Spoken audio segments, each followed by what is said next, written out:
95쪽인가? 네.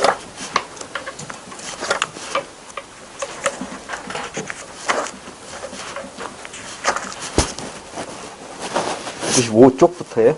9번, 95쪽 9번.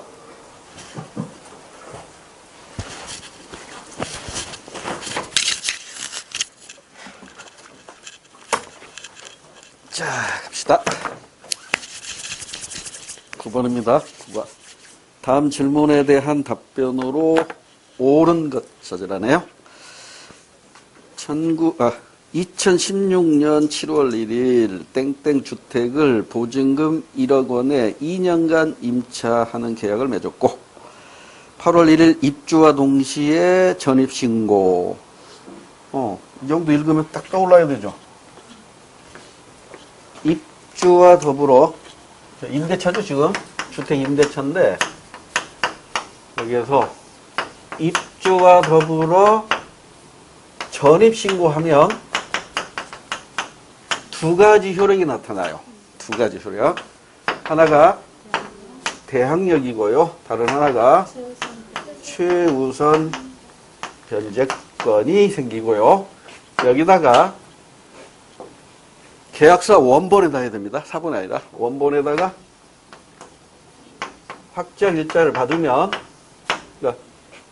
이 세 가지가 모두 갖춰지면 우선 변제권이 생기죠. 그 문제입니다. 이 문제는. 자, 그런데 얼마 전 주택의 매매로 집주인이 바뀌면서 아직 계약 기간이 1년 넘게 남았는데 집을 비워달라는 통보를 받았습니다. 저는 어떻게 해야 할까요? 개기면 돼요. 대항력이 있으니까 2년간은. 그러니까 1번부터 볼까요? 옳은 것. 새로운 집주인과 다시 계약할 필요 없고요. 2번. 집주인이 바뀌었어도 남은 계약 기간 동안 거주가 보장돼요. 맞습니다. 이번에는 새로운 임대차보호법이 만들어져 가지고 계약 갱신 청구권이 있어요. 그래서 2년 플러스 2년이에요. 근데 이것까지 우리 시험에 반영될지는 모르겠어요. 아마 반영 안 될 거예요. 아직 우리 교과서는 안 들어와 있으니까요. 그 정도로 알아두시고요. 10번에 밑줄 친 동맹 전략에 대한 옳은 설명은 동맹 전략은 공동의 적에 대응하기 위하여 여러 국가들이 군사적으로 협력하는 안보 전략이다.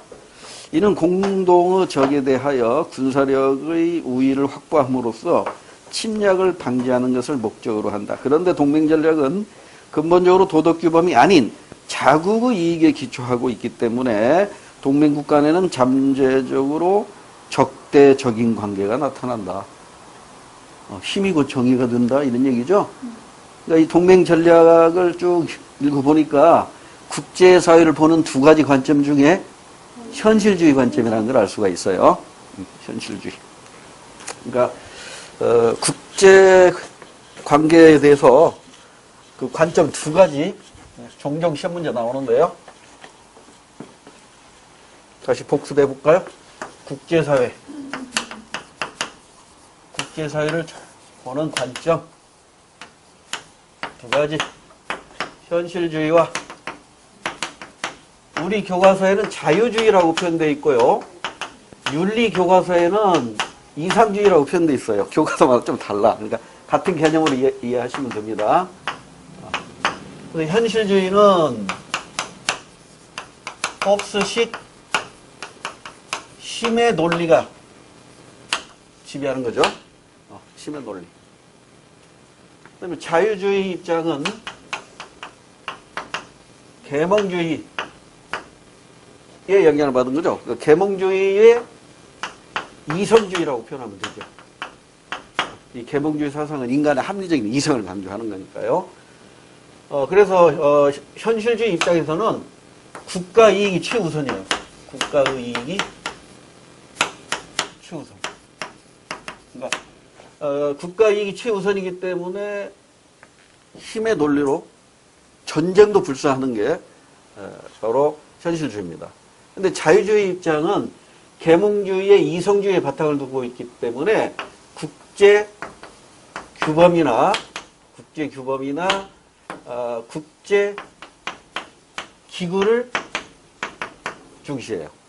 국제 규범이나 국제 기구를 통해서 해결하려고 하는 것이죠. 그래서 가끔 또 시험 문제 언급되는 게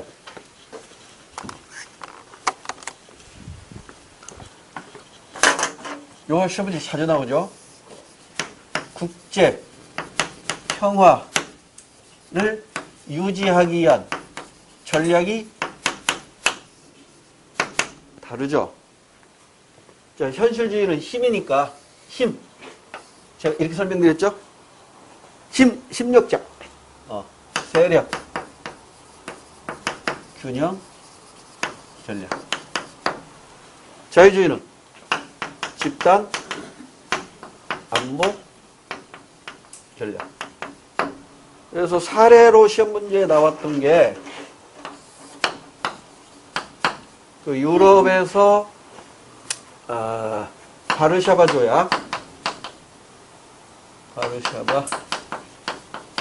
조약이 만들어지니까 여기에 세력을 균형시키기 위해서 나토가 만들어지죠.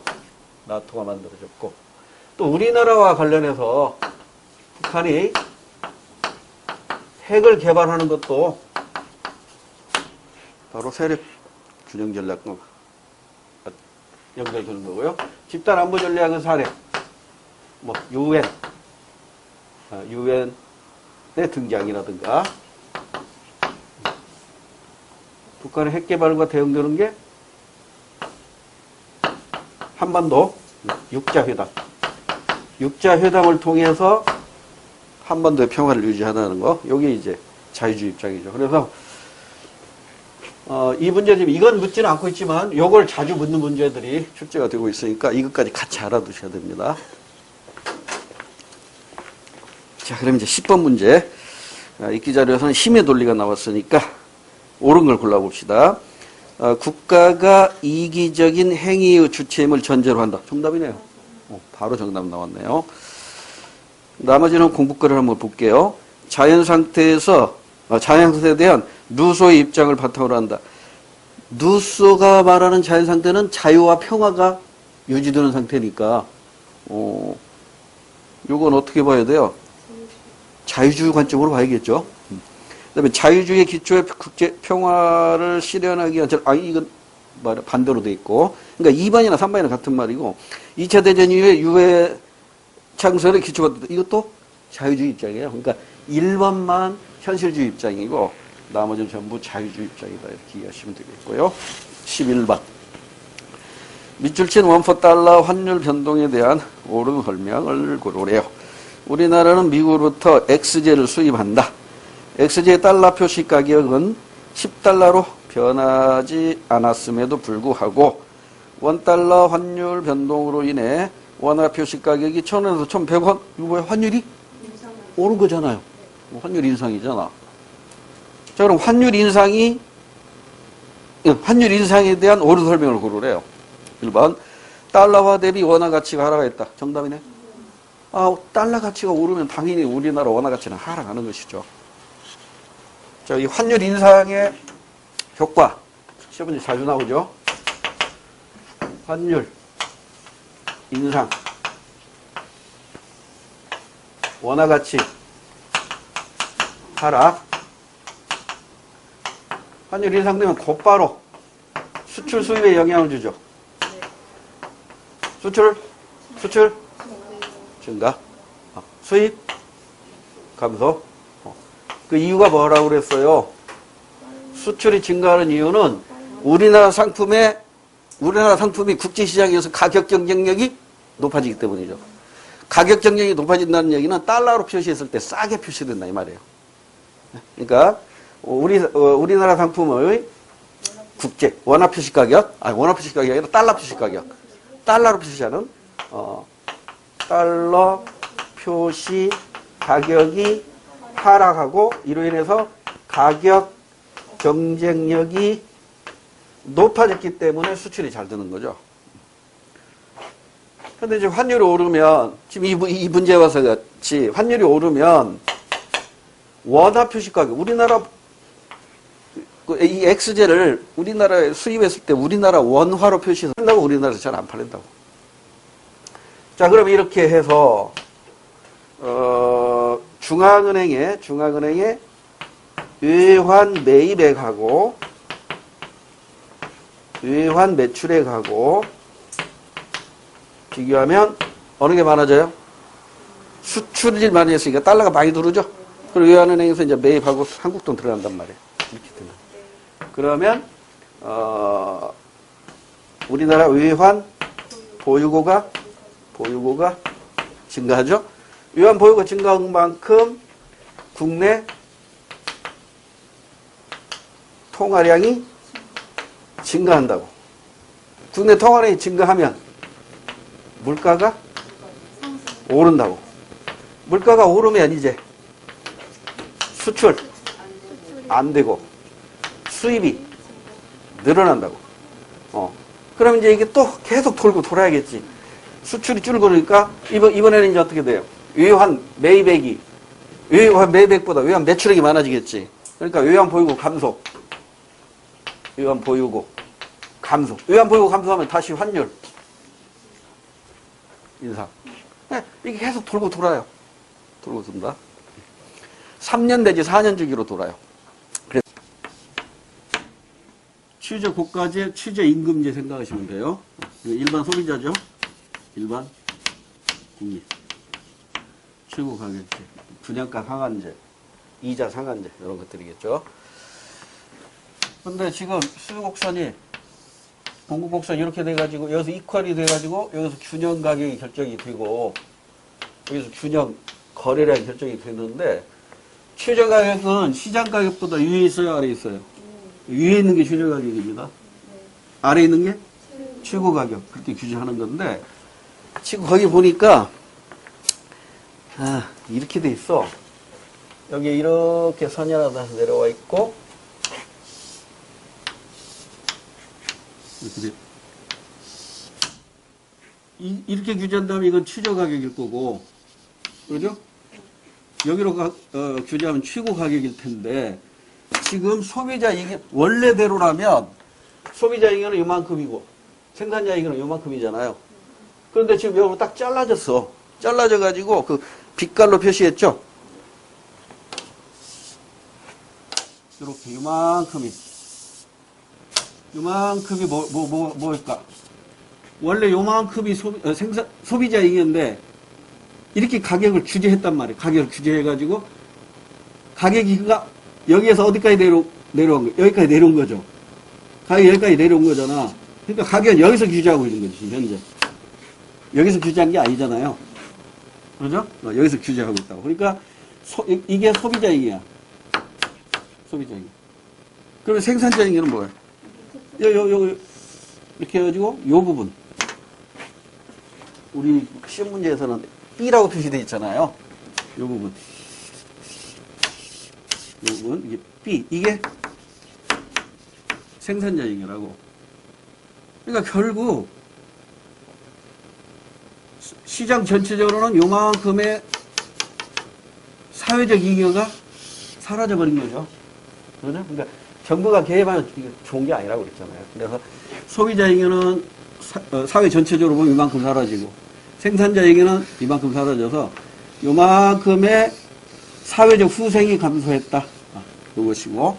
자, 이제 그래프를 이해했으니까 이제 문제로 가서 1번에 규제 가격은 P1. 여기가 P1이고 그 아래가 P2죠. P1이 아니라 P2로 규제한 겁니다. 뭘 보고만 할 수 있다? A의 면적, 이게 소비자 잉여잖아요. 1번은 틀렸고, 기업은, 즉, 땡땡 단체, XJ 공급자이다. 아니죠. 이건, 단체니까 이 시장에서 본다면 뭐 시민단체 정도로 보면 이 사람이 생산자일 수는 없잖아. 그리고 생산자로 보기도 어렵고, 소비자로 보기도 어렵고, 단체로서. 2번 말이 안 되고, 3번. 니은으로 인해, 즉 가격 규제 정책으로 인해 Q1, Q2. 여기네요.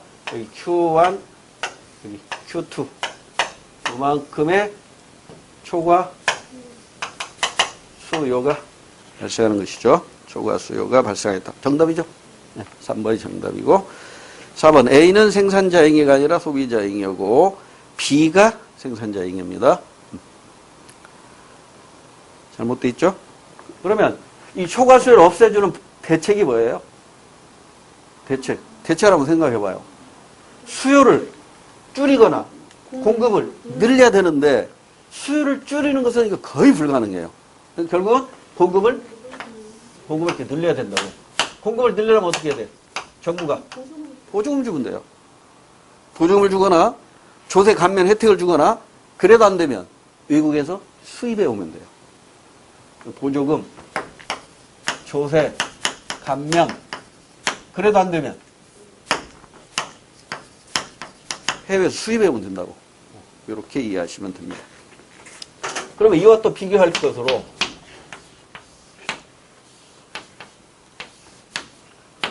자, 이번에는 이게 규제 가격이야. 저가격으로 규제를 했어요. 그럼 뭐가 발생해요? 초과. 공급이 발생하죠. 이거 해결하는 방법은 뭘까요? 수요를 늘리거나 공급을 줄이는 거예요. 어떻게 해결하는 것이 바람직할까요?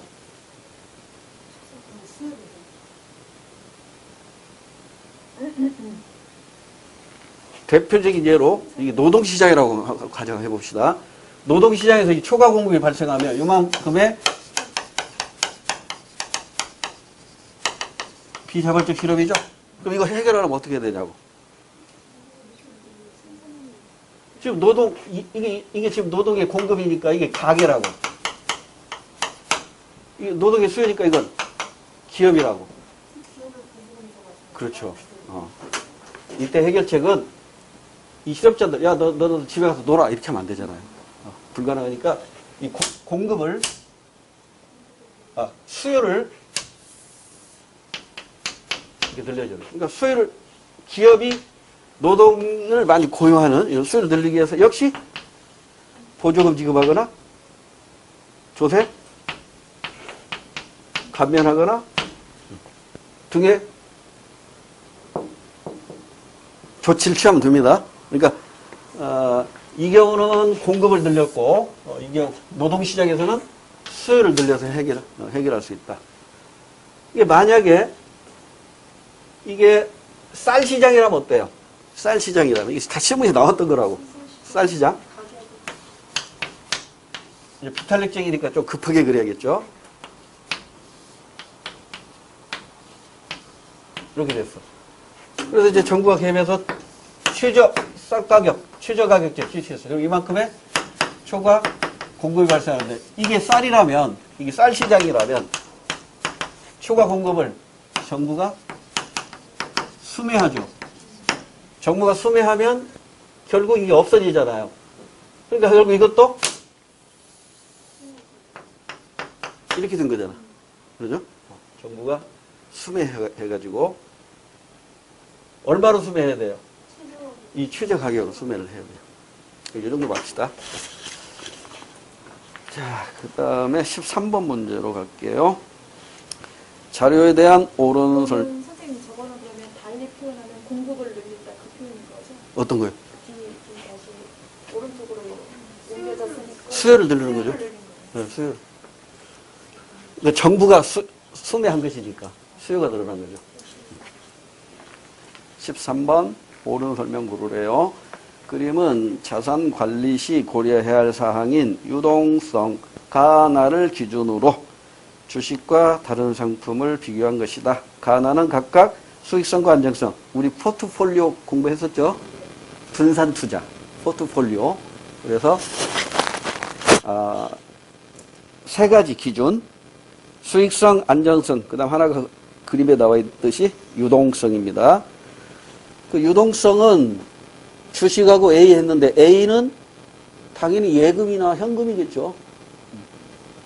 그 다음에 가에 들어갈 게 주식보다 정기예금이 안전하죠. 그러니까 가에 들어갈 건 안전성이라는 걸 알 수가 있고요. 나는 이제 당연히 수익성이겠지. 그럼 주식보다 수익성이 떨어지는 거 뭐가 있을까요? 뭐 채권, 대표적인 게. 채권, 예금 뭐 이런 것들이 들어가겠지. 그러면 옳은 걸 고르라고 했어요. 토지는 A에 해당할 수 있다. 어디 봅시다. A. 주식하고 토지. 토지는 유동성은 굉장히 낮습니다. 현금화하기가 어려워요. 부동산 거지들 많잖아요. 현금으로 바로 현금할 수가 없으니까. 1번 틀렸어요. 2번. 국채는 B에 해당할 수 있다. B 맞나? 주식과 B. 아까 나가 뭐 했었죠? 수익성이었죠. 나가 수익성이니까 당연히 국채는 주식에 비해서 수익성이 낮아요. 낮을 수밖에 없죠. 그래서도 우리 유가증권에서 가장 시험 문제 많이 나오는 게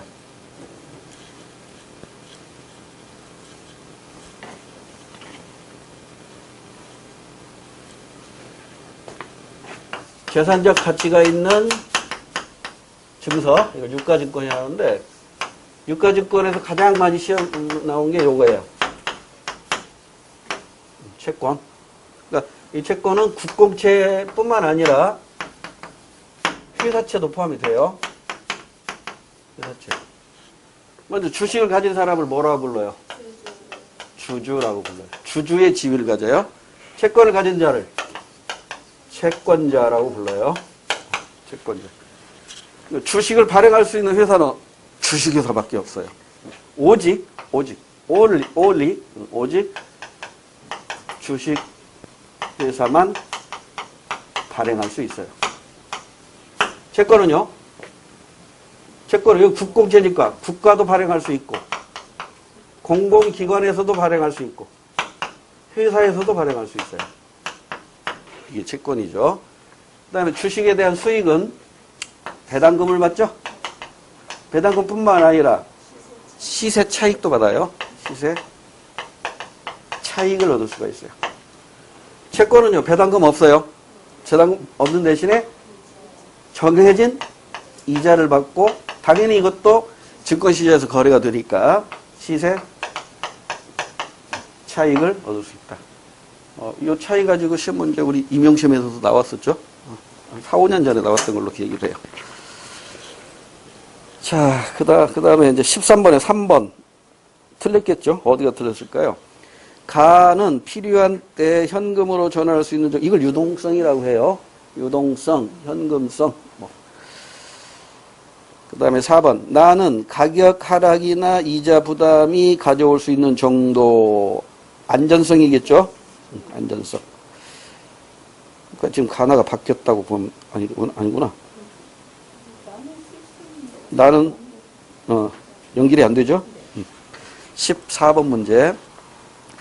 취업자 수와 15세 이상 인구가 자료로 주어졌대요. 그럼 우리는 이걸로 뭘 할 수 있죠? 고용률을 알 수 있죠? 실업률을 파악할 수 있는 자료와 무관한 거. 그림 그려놓고 해봐야겠네. 자, 생산인구, 15세 이상 인구, 경제활동인구, 비경제활동인구, 취업인구, 실업인구인데 뭐가 고정되어 있다는 건 언급이 없구나. 그러니까 요거네 취업자 수하고 얘하고 그 다음에 얘를 알고 있어. 그런데 지금 우리가 구하고자 하는 게 실업률을 파악하려고 그래. 그럼 실업률을 파악하려면 얘분의 얘니까 얘 알아야 되죠. 얘 알아야 되고 당연히 그 다음에 이거 몰라도 되잖아. 그럼 실업자 수, 고용률은 아무 의미 없네. 실업률 계산하는데 고용률은 아무 의미 없잖아요.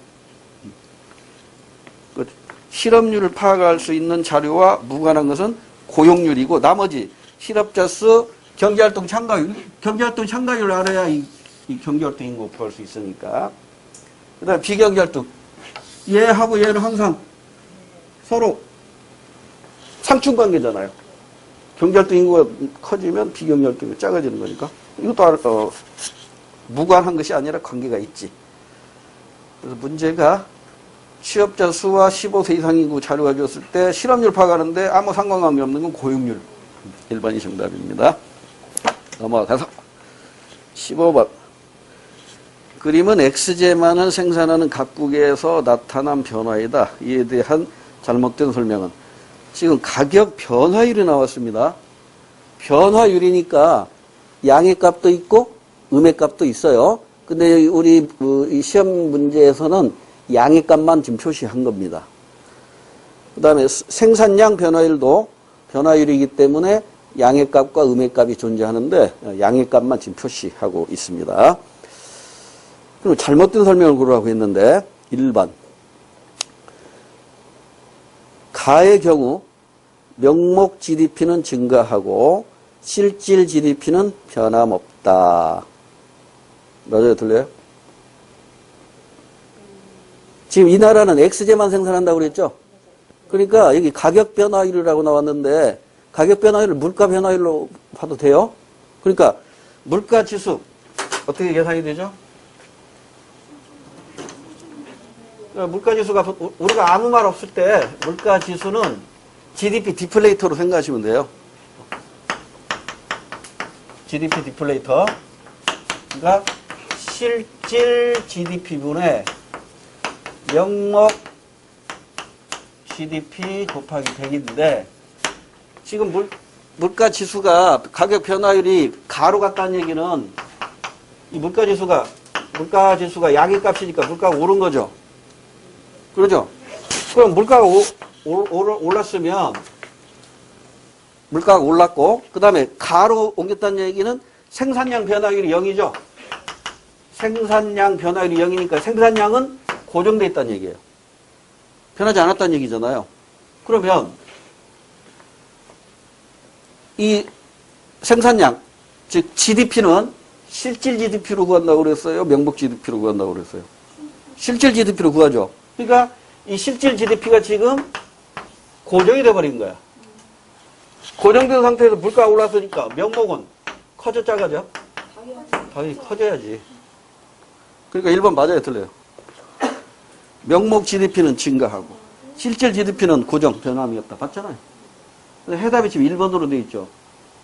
아, 이 해답 안 나와 있나? 이 해답이 지금 잘못됐어요.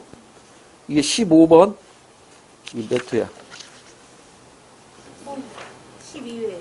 12회, 15번. 1번으로 돼 있잖아요. 해답이 잘못됐다고요. 오타. 해답이 오타예요. 정답은 이제 지금부터 구해야 됩니다. 네. 1번 맞아요. 1번 맞고. 2번. 나의 경우, 나를 봅시다. 자, 이제 나로 봤어. 나를 보니까 물가는 어때요?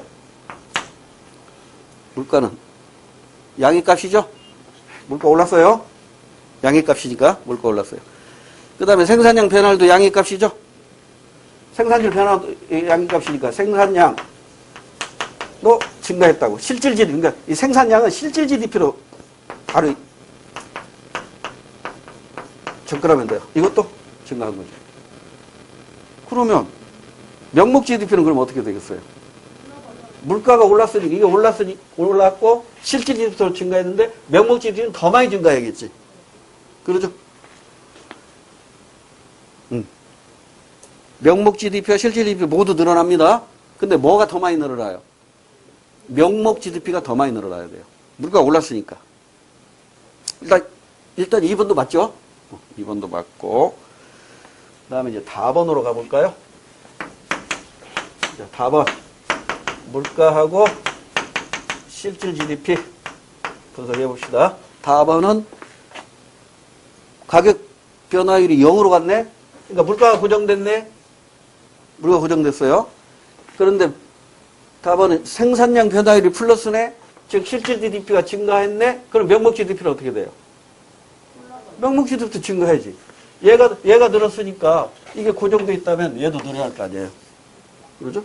명목 GDP도 증가. 그러면 다의 경우 명목 GDP와 실질 GDP가 모두 늘어난다. 이것도 맞네. 1번에서 3번까지 다 맞았어요. 다 맞았으니까 4번이 틀렸겠죠. 확인해 봅시다. 라의 경우, 라번으로 가면, 가격도 오르고 실질 GDP도 올랐어요. 그러면 명목 GDP, 실질 GDP 모두 줄어든다가 아니라 모두 늘어난다. 더 구체적으로 어느 게 더 많이 늘어요? 명목 GDP가 더 많이 늘어요. 물가하고 명목은 항상 같은 방향으로 움직인다고 그랬어요. 물가하고 실업률한다. 물가하고 실질 GDP는 반대로 움직이는 거예요. 이미 공부했었던 내용이죠. 자, 15번 문제는 응용해서 푸는 문제가 되고요. 16번으로 갑니다. 문화 변동 사례에 옳은 걸 고르래요. 국내 기업이 스팀 청소기를 개발하여 많은 가정이 집안 청소에 사용하였다. 발명이죠. 발명. 문화 변동의 내재적 요인인 발명. 나번. 영상 매체를 통해 전파된 K-팝이 동남아 지역 등 다른 문화권에서 유행하였다. 간접 전파와 관계가 있고. 다음은 우리나라의 태권도 사범들이 해외 각국에 나가 태권도를 가르쳐 현지에서 태권도 문화가 확산되었다. 이건 직접 전파죠. 이건 직접 전파. 자, 이제 옳은 거 찾아야 돼. 1번. 가에서는 발견에 의한 문화 변동이 나타났다. 발명입니다. 발명. 나는 간접 전파 사례 맞습니다. 정답이고요. 3번은 왜 틀렸을까요? 다에서 내재적 요인에 의한 문화 변동이 아니라 유재적 요인이죠. 전파니까요. 유재적 요인. 내재적 요인은 발견과 발명이 있어요. 그 다음 4번. 나는 문화 통화, 다는 문화 병존을 보여주는 사례다. 다는 할 수가 없죠.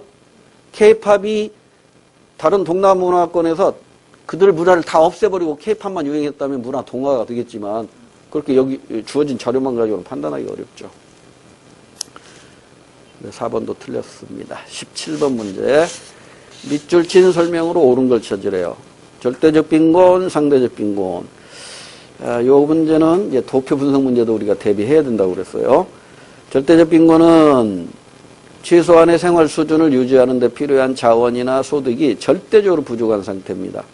이에 비해 상대적 빈곤은 다른 사람들보다 자원이나 소득을 상대적으로 적게 가져 대다수의 사회 구성원들이 누리는 생활 수준에 미치지 못하는 상태이다. 오늘날 절대적 빈곤 문제는 완화되고 있지만 상대적 빈곤 문제는 여전히 심각하다. 절대적 빈곤과 상대적 빈곤의 공통점은 뭐예요? 객관식 빈곤이에요? 주관식 빈곤이에요? 객관식. 문제할 때는 객관식이라고. 객관적. 이게 교과서가 개편되면서 이게 신설된 거거든요. 그러니까 오래 되지는 않았어요. 수능에서는 거의 매년 출제되고 있고 빈곤 문제와 관련해서 우리 시험에서는 매년은 못 나오죠. 5문제밖에 안 나오니까 사회문화. 그러니까 사회 문제와 관련해서 우리 교과서에 3가지를 들고 있거든요. 사회문화 교과서에. 첫 번째가 이게 빈곤 문제예요. 두 번째가 성차별 문제예요. 세 번째가 사회적 소수자 문제예요. 뭐 성차별 문제나 사회적 소수자 문제는 그렇게 출제하더라도 어려울 게 없어요. 근데 이제 빈곤 문제 가지고 출제하면 이게 도표 문제로 나오거든요. 도표 분석 문제로. 이 빈곤 문제는 먼저 개념부터 정리하면 주관적 빈곤이 있고요. 객관적 빈곤이 있는데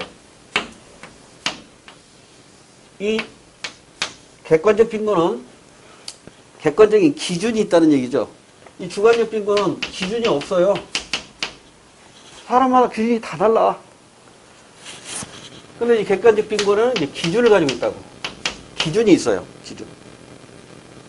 그래서 절대적 빈곤 기준이 있고요. 절대적 빈곤선이라는 게 있고 상대적 빈곤선을 정해놨다고. 이 선이 기준이겠죠. 선.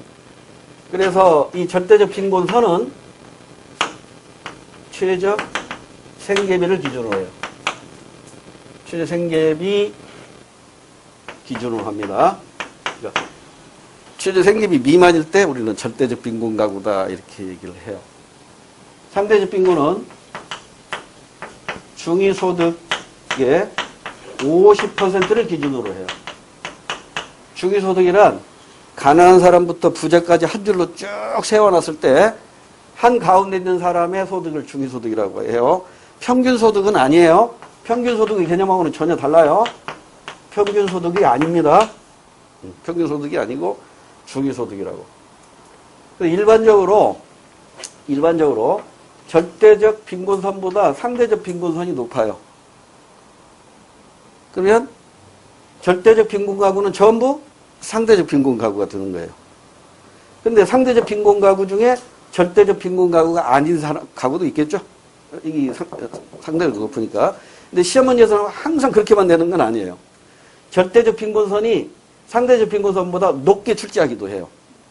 그렇게 출제하면 또 거기에 맞게 우리는 정답을 골라야 된다고요. 그러면 절대적 빈곤선이 높고 상대적 빈곤선이 낮으면 상대적 빈곤 가구는 전부 절대적 빈곤 가구가 되는 거예요.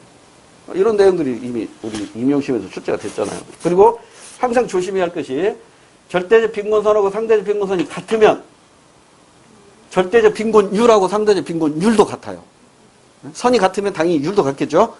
근데 거꾸로 절대적 빈곤율과 상대적 빈곤율이 같으면 절대적 빈곤선하고 상대적 빈곤선은 같을 수도 있고 다를 수도 있다는데 조심해야 돼요. 100%가 아니라는 거. 이것만 조심해야 된다고요. 다시. 빈곤선이 일치하면 100% 빈곤율이 일치합니다. 그러나 빈곤율이 일치할 때 100% 빈곤선이 일치하는 건 아니다. 이 정도까지가 우리 시험에서 충분히 출제될 수 있는 것이니까요. 그 정도로 길게 두시고요. 자, 이제 옳은 걸 고르래요. 1번에 기역은 즉 절대적 빈곤은 선진국에서는 나타나지 않는다. 아닙니다.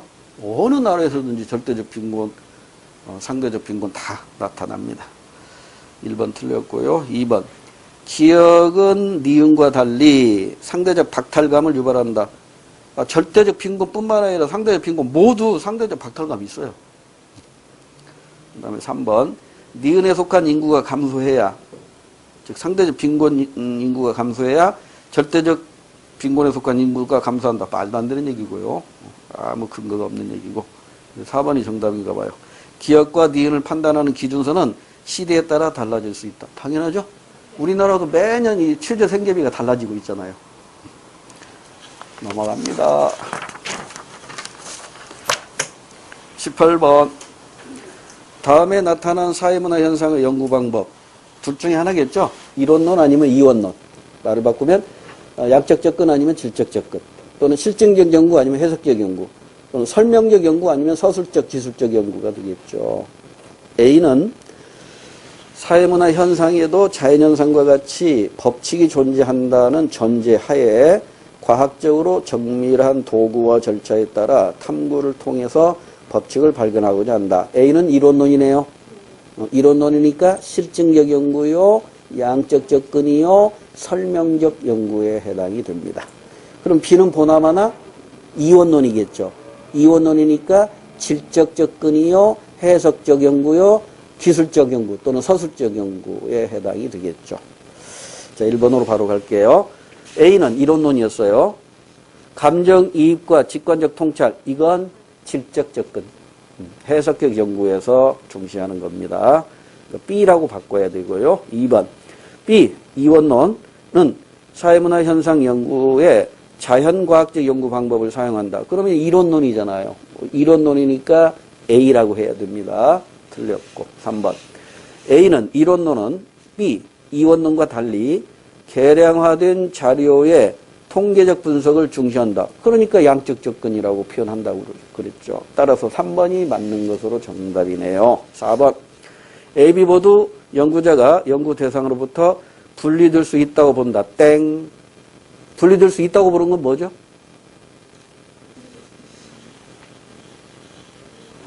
자, 이게 연구 대상이에요.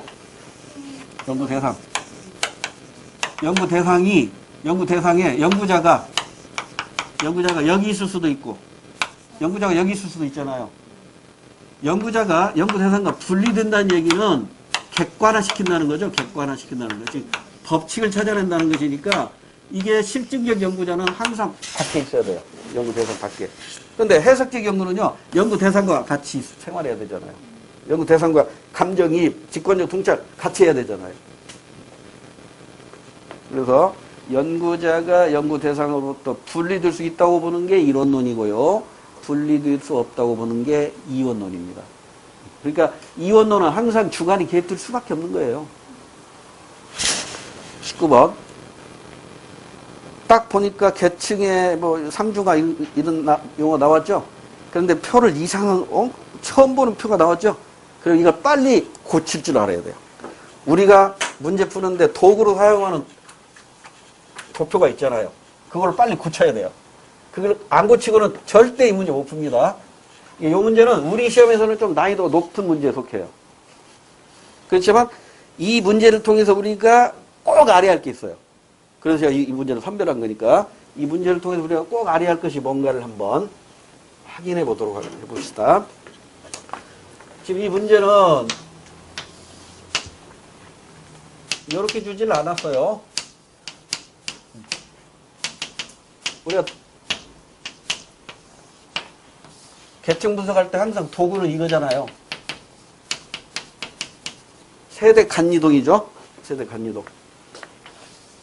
자, 이 대각선은 항상 뭘 의미한다? 계층, 세수. 여기는 부모 쪽이 상승이동. 자녀 쪽은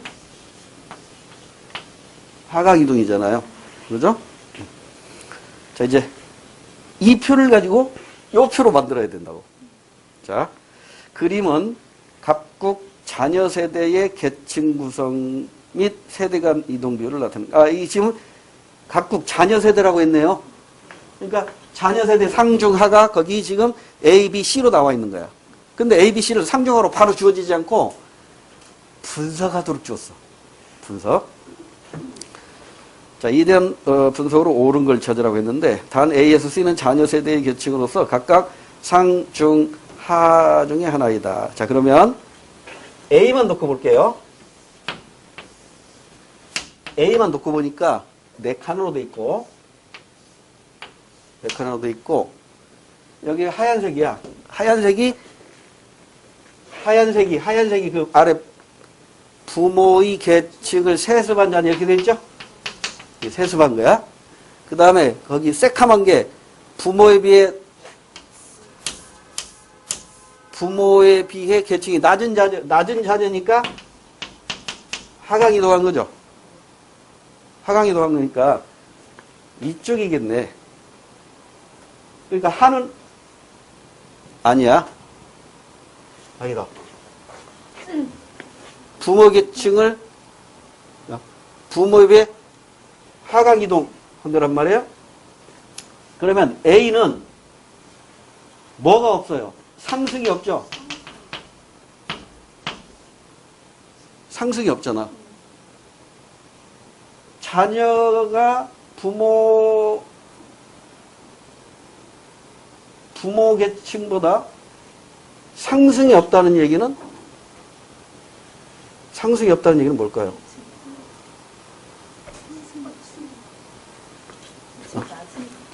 부모에 비해 계층이 낮은 자녀란 말이에요.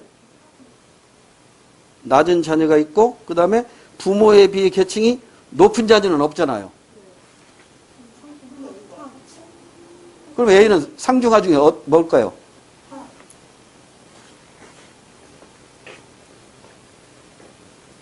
낮은 자녀가 없으니까 제일 낮다. 그러니까 지금 이거 분석을 잘해야 돼.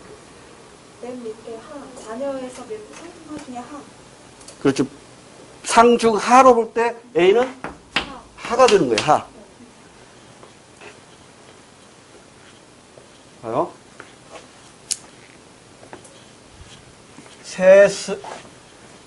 그러니까 A는 이제 하가 되는데